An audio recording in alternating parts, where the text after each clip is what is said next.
Hey guys, I wanted to let you know how I installed my 100-watt solar panel on my 2005 Dodge Grand Caravan. I was really dreading this project, but it turned out to be pretty simple. We mounted the panel as far back on the roof as possible in order to install additional solar panels later.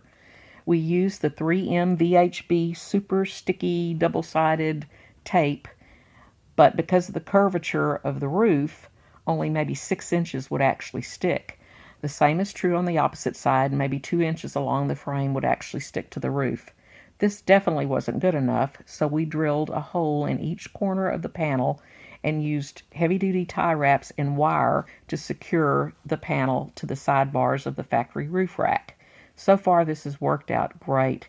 It's been super sturdy. I've driven maybe 2,000 miles, not a problem. And my MO will be to check the tie wraps every time I get gas and replace them every 6 months, whether I need it or not. I'm so pleased with this. I've got room to install 2 more panels if I remove the horizontal bars. Let me know if you have any questions in the comments below. That's all for now. Please give me a thumbs up if you like this video.